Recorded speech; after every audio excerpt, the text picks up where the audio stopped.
La hecatombe que España sufrió en el siglo XIX no puede ser entendida sin haber analizado previamente los siglos anteriores. Pero tampoco puede entenderse sin analizar la casuística de las personas que llevaron a término la destrucción del imperio humanista hispánico. ¿Qué eran y a qué servían aquellos a quienes algunos llaman los libertadores?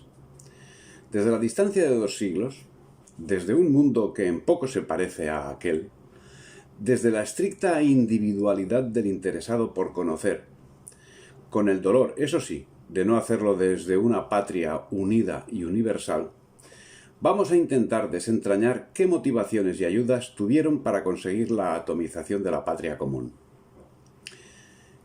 En capítulos anteriores se ha procurado introducirnos en la situación política de España en los albores del siglo XIX.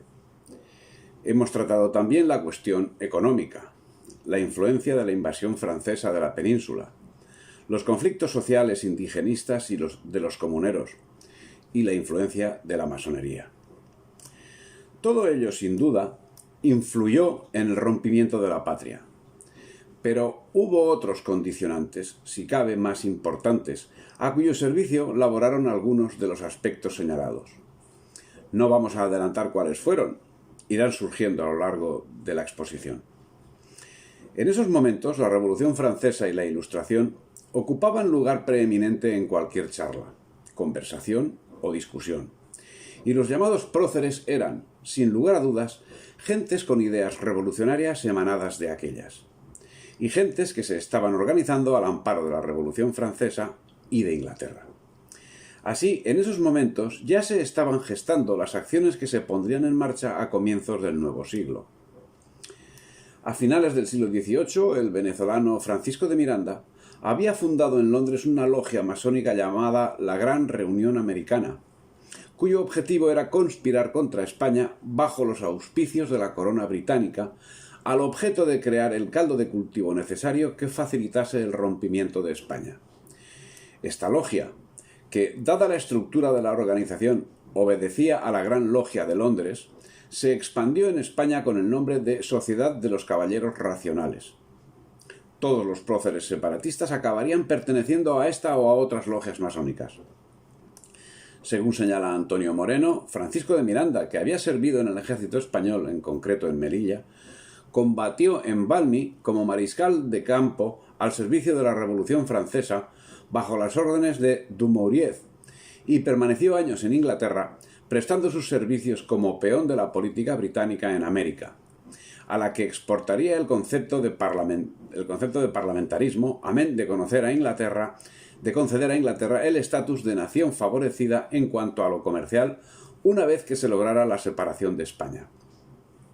El 22 de diciembre de 1797 se reunieron en París José del Pozo y Sucre, Francisco Miranda y Pablo de Olavide, no sólo para deliberar conjuntamente sobre el estado de las negociaciones seguidas con Inglaterra en diferentes épocas, para nuestra independencia absoluta, esto se relata en las actas de París, sino para llegar a una serie de acuerdos que quedarían plasmados en un acta que resulta esclarecedora para entender lo que sucedería después.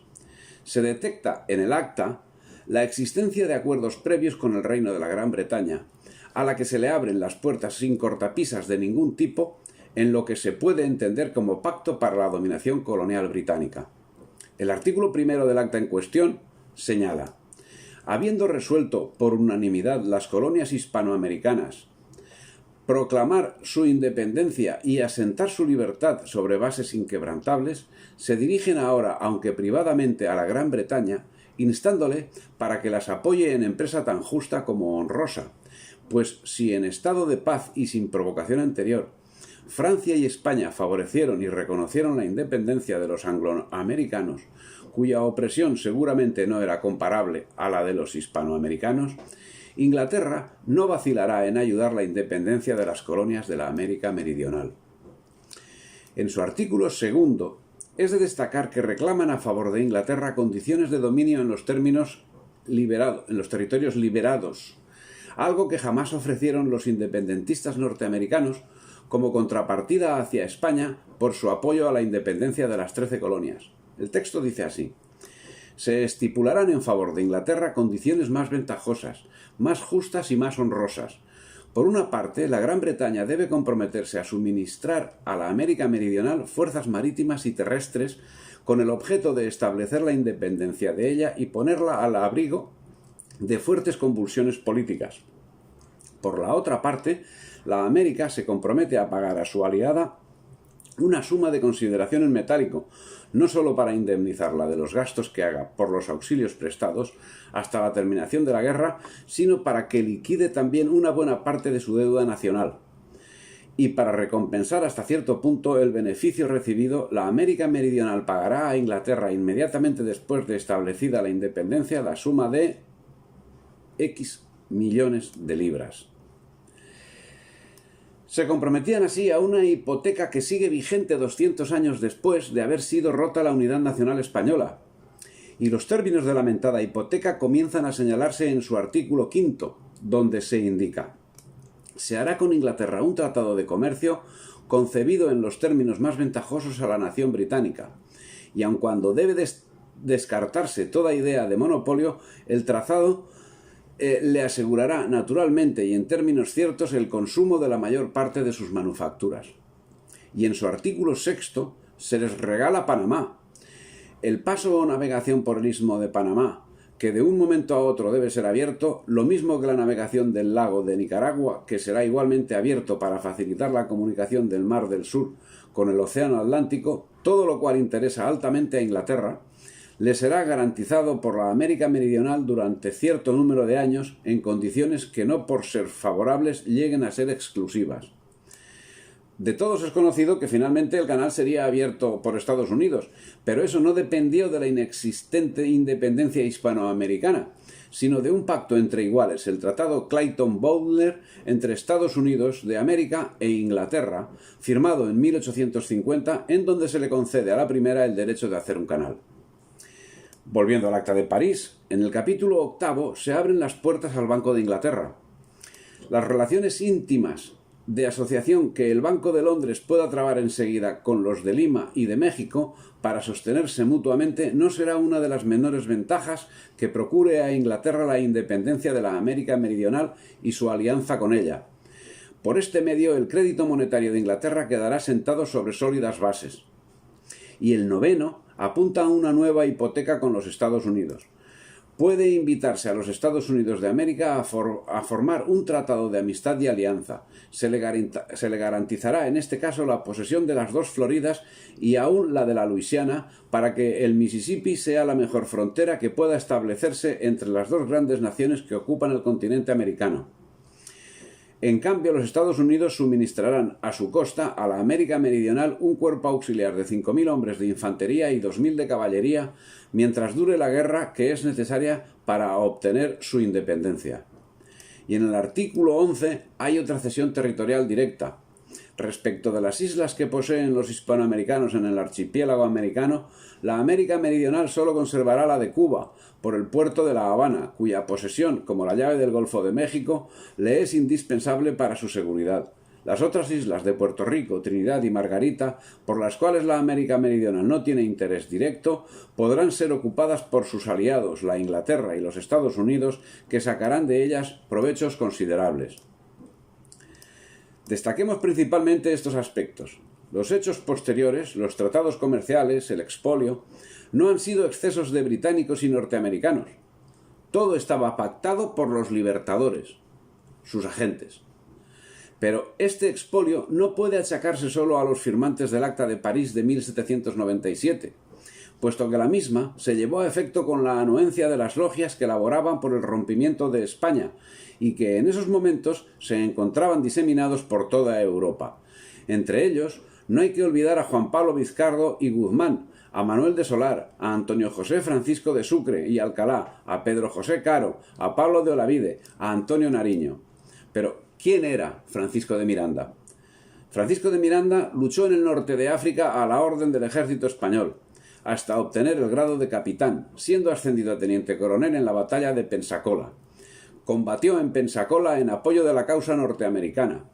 Tras abandonar el ejército español, permaneció en los Estados Unidos, concretamente en Filadelfia, entre 1783 y 1784, donde trabó relaciones con la masonería local, y que se vería forzado a abandonar tras haber sido condenado por delito de comercio ilegal y por haber desertado.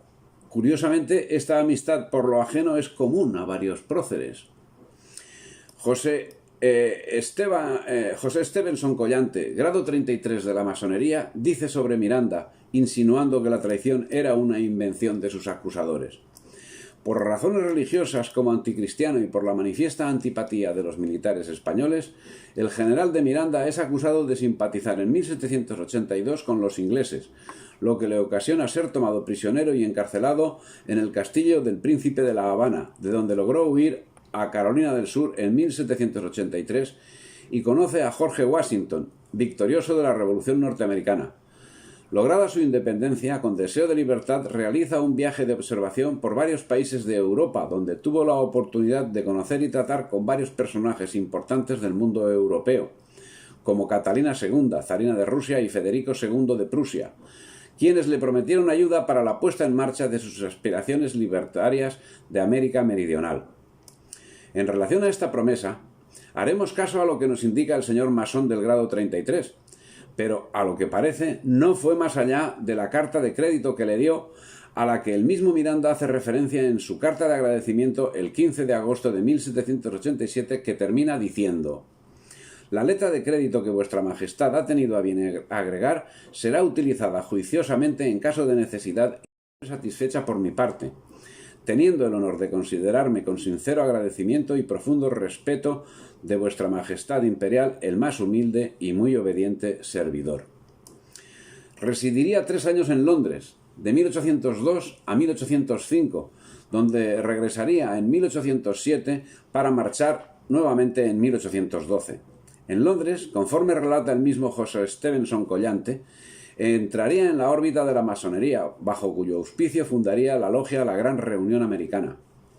Allí adoctrinaba como gran maestro a los patriotas americanos y revolucionarios que venían de sus países de origen, destacándose entre ellos los chilenos Bernardo O'Higgins, José María Carrera, Juan Martínez de Gregorio, Argomendo, Juan Antonio Rojas, los argentinos José de San Martín, José María Zapiola, Carlos María de Alvear, Bernardo Monteagudo y Mariano Moreno, quienes en 1811 organizaron en Buenos Aires la logia Lautaro, que luego fue extendida a Mendoza y a la ciudad de Santiago de Chile. De México, el fraile Bernardo Teresa de Mier, Vicente Rocafuerte, Carlos Montúfar; de Cuba, Pedro Caro; de Venezuela, don Andrés Bello, Luis López Méndez y el libertador Simón Bolívar; de Santa Fe, José María Vergara Lozano, eran los más asiduos contertulios a las famosas tenidas. Allí tomarían contacto con alguien que le había precedido. El primero que en estas circunstancias y de forma manifiesta se presentó como enemigo del ser de España fue el jesuita Juan Pablo Izcardo y Guzmán, un personaje que, contando como católico, curiosamente fue muy bien atendido por la corte británica. Llegó a Londres a requerimiento del gobierno británico y bajo su auspicio, en 1799, publicaba el manifiesto titulado Carta dirigida a los españoles americanos, donde, según señala Secundino José Gutiérrez Álvarez, además de atacar a José Gálvez, ministro de Indias, por su manifiesto y generar odio a todos los criollos, es también un duro alegato reclamando el derecho de los criollos al gobierno americano. Por primera vez, un criollo llama a sus compatriotas a rebelarse contra la corona española y alcanzar su libertad, porque se la niega el gobierno de su propia patria. La carta de Vizcardo, distribuida por Miranda, adquirió una amplia difusión en Venezuela, Colombia y Perú. Sucedió igualmente con los escritos de Juan de Velasco y Clavijero, dos jesuitas exiliados en Italia. La carta no era sino la expresión de la oligarquía criolla, que llevaba tiempo pretendiendo imponerse a las leyes, por lo general en detrimento de los otros sectores de la sociedad más deprimidos y que contaban con el apoyo de la corona. Para Edgar Montiel, La estrategia discursiva de los independentistas americanos incluía promesas de una liberación de la fuerza de trabajo servil en aras de un estatuto ciudadano que diera la igualdad a blancos, ricos y pobres, indígenas y negros. Estas ideas tuvieron una gran resonancia en Europa, donde la lucha se planteaba en términos de un cambio de régimen. La caída de la monarquía liberaba al hombre de su condición de súbdito y le permitía acceder, gracias a su trabajo y sus méritos, a la igualdad de oportunidades. La ecuación buscada era libertad con igualdad. Era la agenda de la revolución que se gestaba en Francia. Los principios señalados no tienen discusión. ¿Quién no quiere la igualdad?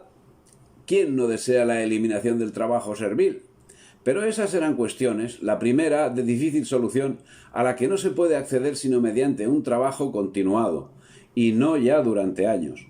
Y la segunda era una cuestión que por el condicionamiento del Imperio español nunca fue ni de lejos tan significativa como era en otros ámbitos, en especial en el mundo anglosajón, y que por la propia dinámica de los tiempos y con la necesaria intervención de las leyes, estaba en esos momentos existente, sí, pero en franca vía de extinción.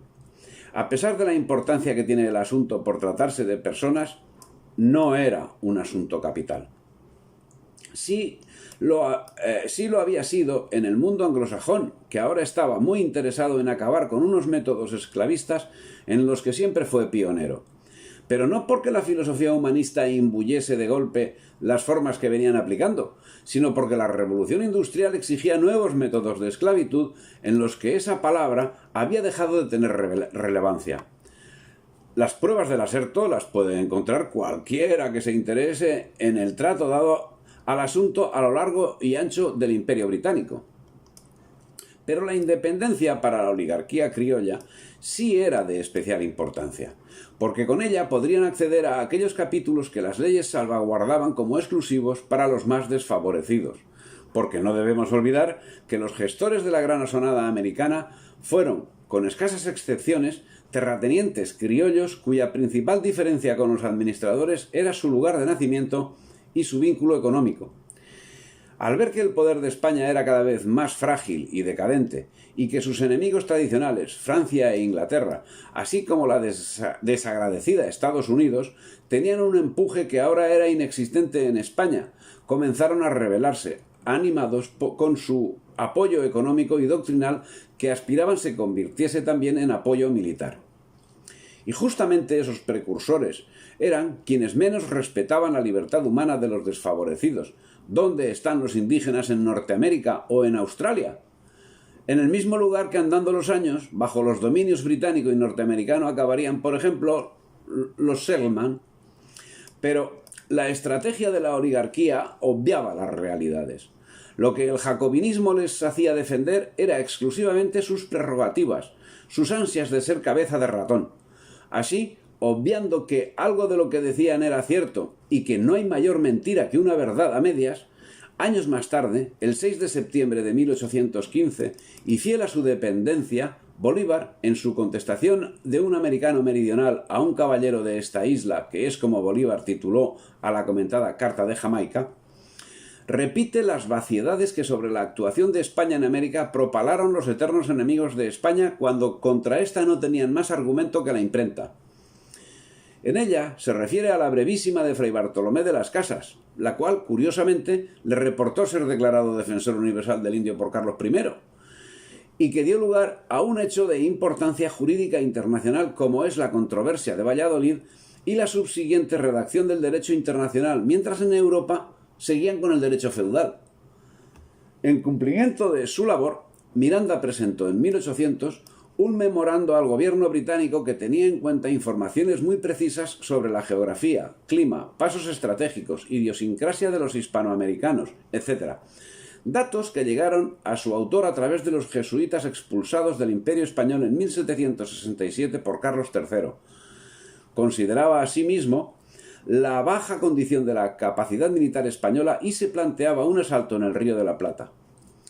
Mainland señalaba en el proyecto subsiguiente: yo imaginaría que cualquier intento hecho con una fuerza racional habría de ser casi con certeza exitoso, y baso mi opinión en esta parte sobre la evidente certidumbre de que, malas como son las tropas españolas en Europa, tienen que ser aún de inferior calidad en el Nuevo Mundo. Curiosamente, tras estos servicios prestados a la Gran Bretaña, es el arco del triunfo de los Campos Elíseos parisinos el que presenta su nombre inscrito en piedra como recuerdo perdurable de su traición. Aseveraría Bolívar en su Carta de Jamaica: estábamos, como acabo de exponer, abstraídos y, digámoslo así, ausentes del universo en cuanto es relativo a la ciencia del gobierno y administración del Estado. Jamás éramos virreyes ni gobernadores, sino por causas muy extraordinarias, arzobispos y obispos pocas veces, diplomáticos nunca, militares solo en calidad de subalternos, nobles sin privilegios reales. No éramos, en fin, ni magistrados ni financistas, y casi ni aun comerciantes, todo en contravención directa de nuestras instituciones. Aseveraciones literalmente contrarias a la verdad, pues los miembros de las familias criollas tan solo estuvieron excluidos de los más altos puestos de la administración y del gobierno virreinal por política real llevada a cabo desde el último cuarto del siglo XV. Además, Lima fue uno de los centros políticos más importantes de la corona donde los criollos tenían acceso a los puestos burocráticos. Pero para el caso todo daba lo mismo, porque lo que se buscaba era la imposición de una clase económicamente poderosa que desde siempre había lidiado con las leyes. En los últimos momentos del reinado de Carlos IV, y a pesar de todo, cada plan era lógicamente estructurado en el marco de la monarquía hispánica. Señala Felipe Ferreiro que entre los criollos podían detectarse varias tendencias. Primera, partidarios de la supremacía de la ley y de su cumplimiento fiel como garantía esencial de la libertad. Este grupo sería el formado por los indianos adoctrinados en la metafísica revolucionaria de Rousseau y la enciclopedia. Esta tendencia nace entre nosotros, como en la península, en la segunda mitad del siglo XVIII. Es la de los doctrinarios y teóricos en auge después de 1810, desde Cádiz en España, desde Caracas, desde Bogotá, desde Santiago, desde Buenos Aires en Indias. Entre sus primeros propagandistas de América advertimos, para citar algunos nombres, a Nariño y a Cea en Bogotá, al español Rubín de Celis en el Río de la Plata, a José Antonio Rojas en Chile, a los españoles Enderica y Ramírez de Arellano en México, etcétera, etcétera. B. Partidarios de que los cargos de representación y gobierno en cada comarca o región recayesen en personas de los respectivos vecindarios. En esta tendencia, como en la anterior, no se hacen diferencias entre peninsulares y americanos. Existía despotismo de parte de la corona para los partidarios de esta corriente, cuando aquella llenaba los cargos públicos con hombres extraños al lugar, aun cuando estos resultasen gobernantes excelentes. Y la medida venía siendo aplicada desde tiempo de los reyes católicos en todos los reinos peninsulares y ultramarinos, con el claro objetivo de limitar la corrupción. C. Partidarios de que los cargos de representación y gobierno en cada comarca o región pertenecieran exclusivamente a los nativos de la misma. Esta tendencia, que a primera vista se nos presenta como un perfeccionamiento de la anterior, en realidad importaba un regreso. Era de sentido oligárquico. No todos los nativos, sino solo los nativos de origen español o españoles americanos se prometían sus ventajas. D. Partidarios de que los cargos de representación y gobierno de cada comarca o región solo se distribuyan entre indianos sin distinción de lugares de nacimiento o de vecindad. Elucubraciones. Pero en cualquiera de los casos, esas consideraciones pueden ser el germen de un movimiento separatista. Difícil conclusión. La caja de los truenos se abrió con la invasión francesa de la península, pero ya venía gestándose, como hemos visto con Vizcardo, desde tiempo atrás. Ya Francisco de Miranda había organizado en Londres un núcleo masónico que se encargaría de adoctrinamiento y sería la correa de transmisión de Inglaterra en el proceso separatista. La actividad de Miranda no era especulativa, sino que se materializaba en acciones concretas. Si el intento resultó fallido en el caso de Túpac Amaru, no sucedería lo mismo en adelante. Así, Rodolfo Terragno informa. Después de una reunión con Pitt, Dundas y Popham, el 12 de octubre de 1804, Popham quedó encargado de preparar un plan de ataque sobre Hispanoamérica. una tarea para la cual contó con la ayuda de Miranda. Además de desembarcos simultáneos en Nueva Granada y el Río de la Plata, ese plan incluyó una expedición a Valparaíso y Lima por una fuerza que debía llegar de India. Algo que venía a perfeccionar el proyecto nacido en 1711 por parte del Foreign Office británico, si bien realizado de forma anónima, titulado Una propuesta para humillar a España, en la que se relataba: dada la considerable falta que tienen de estas mercaderías, los textiles ingleses, que tanto necesitan el consumo de ellas, aumentaría porque nuestros productos y tales son irrazonablemente caros, debido a la restricción del libre comercio en ese entonces. Por las razones ya mencionadas, y así los pobres y aun los comerciantes hacen uso de las telas de Quito para sus vestidos y solo los mejores usan géneros y telas inglesas. Pero si desde una vez nosotros podemos fijar nuestro comercio por el camino que yo propongo, directamente por Buenos Aires y a través del continente hacia el interior sin tener que pasar por Cádiz, con seguridad arruinaríamos en pocos años la manufactura de Quito. No ocultaban sus intenciones. Paralelamente ya comenzaban en América las actividades culturales, donde recalaron diversos personajes relacionados con la masonería. Al respecto, Pedro Pérez Muñoz señala: entre los emisarios que vinieron a la América fue un tal Monsieur Los Ríos, francés de nación y de profesión médico. Llegó a Cartagena de Indias el año 91 y desde luego fue preso por el Tribunal de la Inquisición por las opiniones erróneas y seductoras que vino sembrando. Puesto en libertad, siguió viaje a Santa Fe, donde formó escuela, y sus discípulos principales fueron Nariño, Cea, Cabal y otros que pasaron a España en partida de registro el año 93. Llegaron a la península y fueron puestos en libertad y aún premiados, porque ya encontraron en la corte jacobinos protectores y más en la piedad falsa y carácter blando y compasivo del gobierno. El marqués de Selvalegre, don Juan Pío Montúfar, hizo viaje desde Quito a Santa Fe en unión de los Espejos para alistarse en la cofradía francmasónica y, regresados a su patria, fraguaron el año 93 los pasquines y plan de rebelión. Y es que las actividades de las logias eran cada vez más intensas, extremo que queda reflejado en los archivos de la Inquisición, en los que queda manifiesta la certeza que autores como Juan Jacobo Rousseau, el abate Prat, el barón Montesquieu, Voltaire, Paine, Hume y Jeremías Bentham habían sido los maestros ideológicos de los libertadores, que habían sembrado conceptos y doctrinas sociales como el pacto social, la soberanía popular y la división de poderes y la teoría de la representatividad. En concreto, Simón Bolívar se mostraría ferviente seguidor de las doctrinas de todos ellos, aspecto que deja reflejado en sus escritos, entre los que es destacable el siguiente juicio por lo que lleva implícito.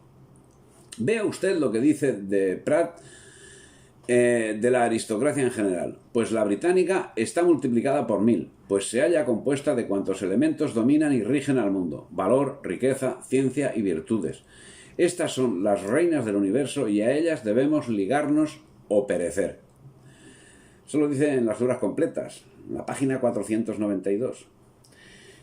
Estos valores serían perennes en los libertadores, siendo que, como señala Luis Corsi Otálora, durante el ensueño del Congreso de Panamá culminaría esta visión.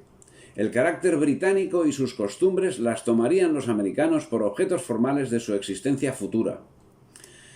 Ya en 1781, Antonio Espejo se significaba como elemento subversivo, lo que le ocasionó conflictos jurídicos que lo retuvieron en Santa Fe de Bogotá, señala Germán Rodas Chávez.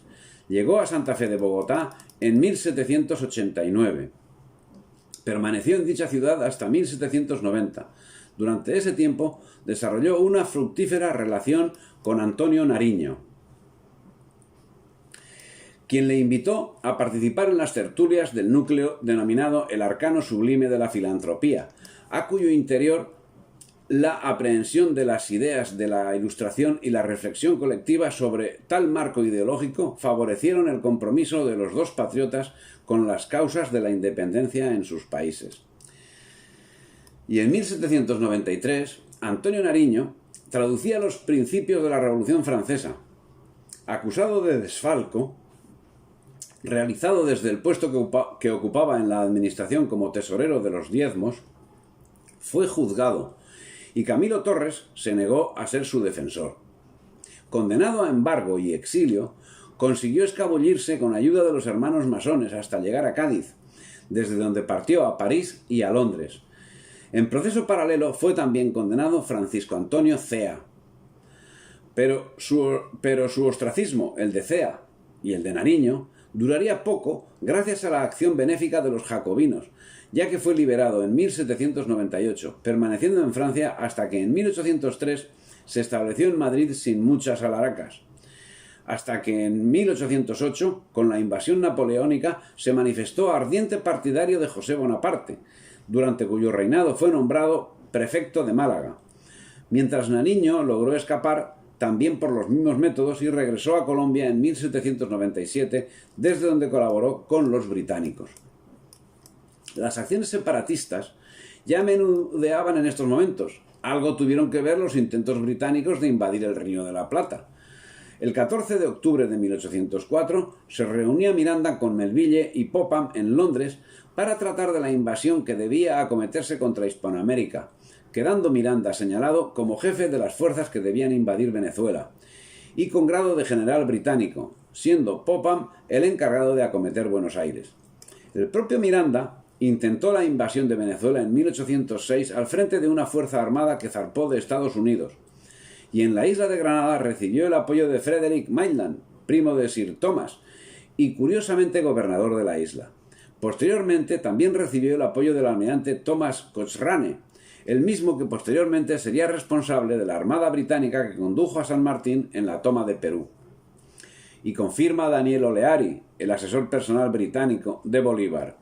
El 24 de julio de 1806 se dio a la vela la expedición compuesta de 15 buques con 500 voluntarios y en la mañana del 2 de agosto desembarcaron en la vela de Coro. Al día siguiente se emprendió la marcha sobre Coro, capital de la provincia del mismo nombre, que fue ocupada sin oposición por haberla evacuado, retirándose al interior las autoridades españolas con cerca de 250 milicianos que formaban la guarnición, al saberse la aproximación de los patriotas. Los habitantes principales de ambos sexos desampararon también la ciudad y siguieron el movimiento de las tropas. El fracaso de esta expedición es otra prueba de que la América del Sur no estaba preparada para la independencia y de que la gran masa del pueblo era afecta al gobierno real. Debe también tenerse en cuenta que la franca protección del gobierno británico daba a la expedición influjo y peso moral. Ante semejante resultado, Miranda salió huyendo junto a su protector Cochrane para pasar seguidamente a residir en Inglaterra. El miércoles 25 de junio de 1806, Beresford y Popham desembarcaron en las costas de Quilmes. Tomaron Buenos Aires sin apenas lucha. El Times del 15 de septiembre de 1806 proclamaba: mediante nuestro éxito en La Plata, donde un pequeño destacamento británico ha tomado una de las mayores y más ricas colonias de España, Bonaparte debe estar convencido de que nada sino una rápida paz puede impedir que toda Hispanoamérica le sea arrebatada a su influencia y puesta bajo la protección del Imperio Británico. ¿Hacia qué región del mundo habitable podría él mirar entonces en busca de barcos, colonias y comercio? La verdad es que la generosidad británica no podía sufrir menoscabo, por lo que en breves fechas se transportaba a Gran Bretaña los productos de su comedimiento. 1.086.000 dólares, equivalentes a 30 toneladas de plata. El total de la captura hace unos 3.500.000 dólares. Un francés al servicio de España, Santiago de Liniers, el vasco Martín de Alzaga y el criollo Juan Martín de Pueyrredón comenzaron pronto la reconquista, que duró 48 días. El 12 de agosto eran expulsados los ingleses, pero Beresford y los oficiales fueron enviados a Luján, Córdoba, San Luis y Santiago de Estero. Tuvieron libertad de movimientos, lo que les permitió seguir conspirando con los representantes de Francisco de Miranda, en concreto con Saturnino Rodríguez Peña y Manuel Aniceto Padilla, este último agente británico, quienes le propusieron liberar a los británicos y que Inglaterra se convirtiese en garante de la independencia, lo cual, detectado por Liniers, significó que Beresford y Pack fuesen desterrados a Catamarca, de donde fueron liberados gracias a la traición de Rodríguez Peña y de Padilla. A lo que parece, y según señala Rodolfo Terragno, Rodríguez Peña recibiría una asignación del general Viteloque y una pensión del gobierno británico. Tras la abdicación de los Borbones en Napoleón y de este en su hermano José, el día 8 de julio de 1808, representantes de los reinos americanos se sometieron a los invasores firmando en Madrid el acta de adhesión y acatamiento al rey José.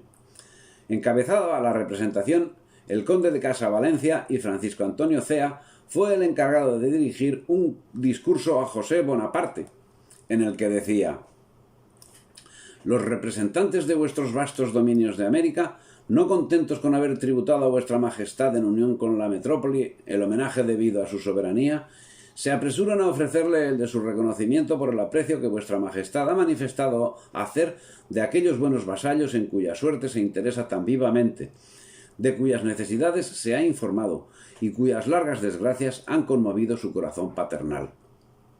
Olvidados de su gobierno, excluidos de los altos empleos de la monarquía, privados injustamente de la ciencia y de la ilustración, y por decirlo todo de una vez, compelidos a rehusar los dones que les ofrece la naturaleza con mano liberal, ¿podrían los americanos dejar de proclamar con entusiasmo una monarquía que los saca del abatimiento y de la desgracia, los adopta por hijos y les promete la felicidad? No, señor. No se puede dudar de los sentimientos de nuestros compatriotas los americanos, por más que los enemigos de vuestra majestad se lisonjean de reducirlos. Nosotros nos haríamos reos a su vista. Todos unánimes nos desconocerían por hermanos y nos declararían indignos del nombre americano si no protestáramos solemnemente a vuestra majestad su fidelidad, su amor y su eterno reconocimiento». ¡Ole los libertadores! Y parece que esos eran los sentimientos auténticos, a juzgar por su trayectoria. Completada la fragmentación de España, a Francisco Antonio Cea le tocó establecer las relaciones entre la República de Colombia y los reinos de Inglaterra y de Francia, como plenipotenciario de Colombia en aquellas naciones, y murió en Bath, Inglaterra, el 22 de noviembre de 1822. Fiel servidor del Imperio Británico, destilaba un odio irracional hacia España. Decía Antonio Cea: «No, ya no puede haber ninguna relación entre la España y la América. Un odio eterno nos separa, y el cielo y el infierno se unirían primero que nosotros. Todos los desastres, todos los crímenes de la conquista están presentes a mi imaginación. ¡Oh memoria! ¡Oh día de maldición aquel en que concedí la más generosa hospitalidad a esa miserable aventurera que apenas recostada en mis brazos sacó del seno su pérfido puñal y me cubrió de heridas para robarme el oro que yo le prodigaba y hacerse la señora de mi casa, en que la infame era recibida como amiga! Caciques, todos los soberanos, todos los príncipes de un mundo y sus esposas y sus tiernos hijos degollados, jefes, sacerdotes, magistrados, todo muere. 12 millones de hombres expiran bajo el cuchillo español». Argumentaba sin rubor la fantasía de la leyenda negra contra España y afirmaba que las relaciones de España y América se rompían para siempre, ya que todo lo destruye la mutua desconfianza entre pueblos que jamás volverán a estimarse. Y hacía referencia a lo que había llegado a sus protectores británicos a América: el mercantilismo, con una afirmación presentada como pregunta: ¿por qué razón una inmensidad de producciones destinadas a engrandecer el imperio del comercio, una creación entera que pertenece al género humano, ha de permanecer entre las manos imbéciles de la ignorancia y de la avaricia? La inteligencia, según él, se encontraba en la colonización, como se deduce de los argumentos con los que adulaba a quienes acabarían siendo los únicos beneficiarios de la destrucción de la patria. Decía: ¿se aumenta rápidamente mi población? Rápidamente se aumente vuestra industria de que ella necesita. ¿Se benefician nuestras minas en mi territorio? Nuevas fábricas se levantan en el vuestro. ¿Se descubren en mis vastas selvas nuevas producciones que exportar? Nuevas casas de comercio se establecen en vuestras populosas ciudades y vuestras artes hacen nuevos progresos con sus nuevas aplicaciones. Si mis hijos adelantan en la civilización, que multiplica a un tiempo los agrados y las necesidades de la vida, los vuestros, adelantan en perfección y en inventos para satisfacer el gusto y estimular el lujo con la novedad.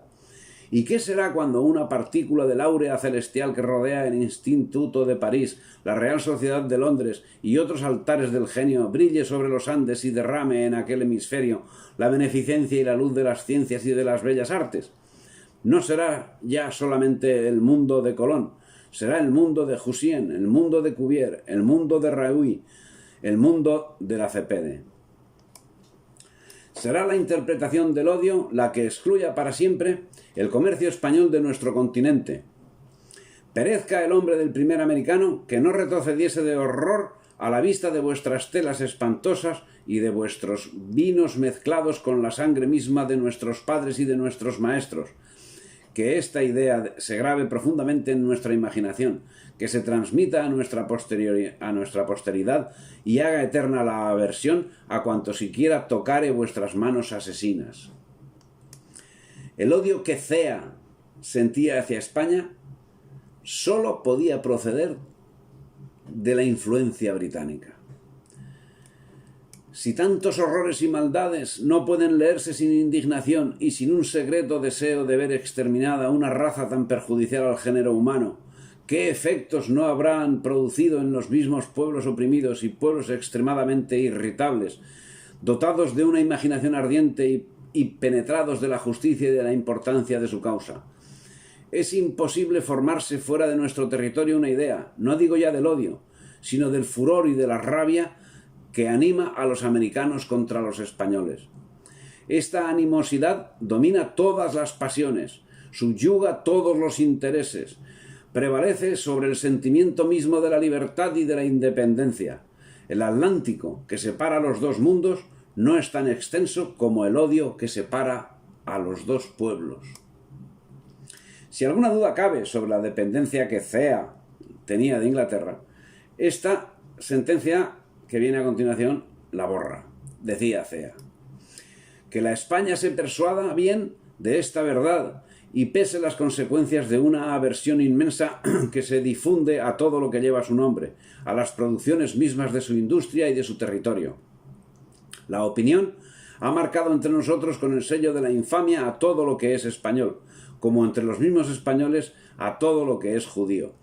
Un botón, una cinta de sus fábricas, sería aquí lo mismo que en la salvaje Castilla un San Benito. El mercado. Ese era el interés de la Gran Bretaña. Curiosa coincidencia con Cea, que no oculta el hecho cuando afirma: todo es ya inglés entre nosotros, y aun las producciones y mercancías de otros países nos vienen por sus manos. La gratitud fortifica más cada día este gusto y estas inclinaciones. El comercio inglés nos suministra con mano liberal todos los medios de conquistar nuestra independencia y el comercio inglés obtendrá, sin necesidad de algún tratado, una preponderancia eterna en este continente. Es de toda justicia lleve el premio de los riesgos que ha corrido y de las dificultades que ha tenido que vencer en su propio país, cuyos grandes y permanentes intereses no han sido bastante conocidos de los que mejor debieran calcularlos. Y esa es la totalidad del capítulo de hoy.